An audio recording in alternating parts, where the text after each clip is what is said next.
आप लोगों को पता है कि मैं जो है वो डिफरेंट सर्विसेज प्रोवाइड करता हूँ और मैं रिसर्च एजेंसी चलाता हूँ। तो उसके अंदर सबसे जो इम्पोर्टेंट हमारी जो सर्विस है वो है रिज्यूमे राइटिंग, और हम इस पर जो है ना बहुत ज़्यादा फोकस करते हैं। और जो हमारे रिजल्ट्स हैं वो भी काफ़ी अच्छे हैं, बिकॉज काफ़ी लोगों ने जो है ना वो हमारे रिज्यूमे के बाद उनको जॉब ऑफर्स भी आई हैं, और जो है वो उनके रिजेक्शन रेट्स भी कम हुए हैं पहले से। इसके अलावा बाहर जाके सेटल भी हुआ है। तो काफ़ी जो है ना चीज़ें वो हुई हैं सिंस पास्ट 4-5 मंथ्स। तो मैं इस वीडियो के अंदर आप लोगों को बताना चाहता हूँ कि एक अच्छे रेज्यूमे के अंदर क्या क्या चीज़ें होती हैं। क्योंकि लोगों को बहुत ज़्यादा मिसकॉन्सेप्शंस हैं, और बहुत ज़्यादा लोग ऐसी चीज़ें डाल देते हैं रिज्यूमे के अंदर जो कि रिज्यूमे का पार्ट नहीं होनी चाहिए। तो मैं आप लोगों को अब वो चीज़ें बताऊँगा जो रिज्यूमे का पार्ट होनी चाहिए। एक आइडियल रिज्यूमे के अंदर वो चीज़ें होती हैं। सबसे पहले आपकी पर्सनल इन्फॉर्मेशन, आपका नाम, आपका कॉन्टैक्ट नंबर, आपका एड्रेस, और ये तीनों चीज़ें, और एनआईसी नंबर। ये 4 चीज़ें आपके स्टार्ट में होनी चाहिए in the beginning of your CV. Middle में आप रखें और सबसे स्टार्ट में रखें।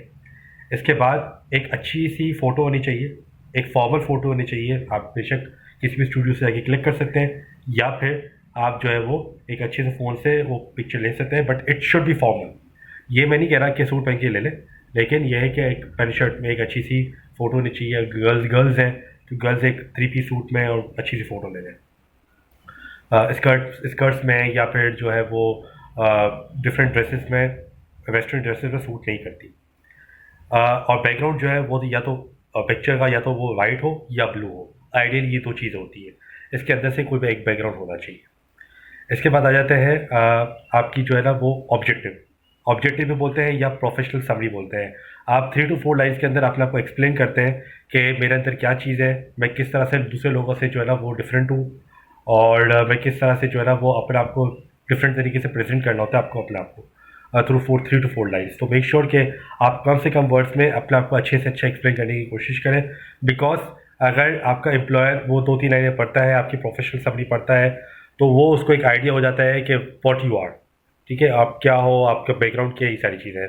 तो आपको मेक श्योर करना है कि जो है ना वो 3 to 4 जो लाइन्स के अंदर आपको जो प्रोफेशनल समरी बतानी है, that should be more accurate, to the point, और अच्छी से अच्छी हो। इसके बाद आप अपना एक्सपीरियंस बताते हो। ठीक है, एक्सपीरियंस के अंदर आप ईयर्स बताते हो, नंबर ऑफ़ ईयर्स, किस टाइम से लेके किस टाइम तक आपने काम किया हुआ है, कौन सी ऑर्गेनाइजेशन के अंदर काम किया हुआ है। और 3 to 4 बुलेट पॉइंट्स के अंदर आप अपनी जॉब डिस्क्रिप्शन बताते हो कि आपकी जॉब डिस्क्रिप्शन क्या है। वहाँ पर लास्ट ऑर्गेनाइजेशन के अंदर आपकी क्या डिस्क्रिप्शन थी, इससे पहले आपने क्या काम किया है। ये पूरे पूरे पैराग्राफ लिखने की कोई ज़रूरत नहीं है। कोई भी इतना कंसर्न नहीं है कि आपने 2016 में क्या काम किया था, आपने 2012 में क्या काम किया था। नहीं, 3 to 4 पॉइंट्स के अंदर आपको जो है ना वो अपने बारे में बताना है, आपकी अपनी लास्ट वर्किंग एक्सपीरियंस के बारे में बताना है। 3 to 4 बुलेट पॉइंट्स हो, डेट्स फाइन बस, और छोटे छोटे सेंटेंसेस हो ताकि रीडेबल हो। रिसेंटली चलोगे और सबसे लास्ट पे जाओगे, मतलब जो आपका रिसेंट एक्सपीरियंस है वो सबसे पहले आएगा। इसके बाद फिर आपका सेकंड रिसेंट आएगा, और इस तरह से आप लिस्ट चलाओगे। और 3 to 4 ऑर्गेनाइजेशन का डालना है। अगर आपने 15-15, 20 ऑर्गेनाइजेशन में साल साल 2-2 साल काम किया है, तो आपको सारी चीज़ें डालने की ज़रूरत नहीं है। टॉप 3 या लेटेस्ट 3 आप डाल दें, दैट्स फाइन, क्योंकि इतनी लंबी लंबी सीवी कोई नहीं पड़ेगा। इसके बाद अब अपना एक्सपीरियंस, इसके एक्सपीरियंस के बाद अब अपना एजुकेशन बैकग्राउंड बताओगे, और उसमें भी यही होगा कि जो भी आपने रिसेंट क्वालिफिकेशन है वो सबसे पहले आएगी। इसके बाद जैसे फॉर एग्जाम्पल मास्टर्स किया हुआ है तो मास्टर्स पहले आ जाएगा, फिर बैचलर्स आ जाएगा। उसके अंदर भी ये है कि नंबर ऑफ़ ईयर्स बताओगे कि 4 ईयर्स के अंदर कंप्लीट किया है, क्या ग्रेड थे, और क्या मेरे सब्जेक्ट एरियाज़ थे। वो सब्जेक्ट एरियाज़ को भी आपको बुलेट पॉइंट्स में बताने, सब्जेक्ट्स बता दो, मेन सब्जेक्ट्स बता दें, या आप जो है वो प्रोजेक्ट्स बता दें अपने, जो भी आपने की हुई क्वालिफिकेशन बुलेट पॉइंट्स होनी चाहिए ताकि रीडेबल हो। जब ये तीनों चीज़ें हो जाएँ, इसके बाद आप अपने स्किल्स के बारे में बताओगे कि स्किल्स कौन कौन से लिए हैं आपने। ये मैंने एक सीवी देखी थी जिसमें लिखा था कि public speaking skill, that's not an skill. Skill ये होता है कि आपने कोई ई कॉमर्स का कोर्स किया हो, आपने जो है वो कोई अर्ली चाइल्डहुड डेवलपमेंट का कोई कोर्स किया हुआ हो, मॉन्टेसरी वगैरह का कोई कोर्स किया हो। ये सारे जो ना ये आपके स्किल्स हैं जो आपको डिफरेंट करते हैं दूसरों से। तो आपको वो चीज़ें बतानी है जो आप दूसरों से डिफरेंट बताओगे। जो सारे वही लोग कर रहे हैं तो फिर कोई फ़ायदा नहीं है। तो आपको मेक श्योर करना है कि जो है ना वो आप दूसरों से डिफरेंट हो, तो आपकी सीवी भी दूसरों से डिफरेंट होनी चाहिए।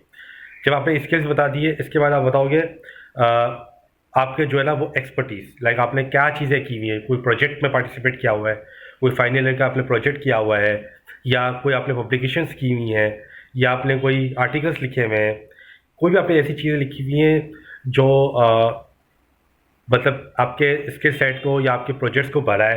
अब मैंने देखा था कि एक ने किसी ने लिखा था, बहुत अच्छी चीज़ थी कि मेरी जो आर्टिकल है वो फीचर हुआ है बाहर के जो है ना वो मैगजीन्स में, लाइक CNN वगैरह में। तो that's a very good thing.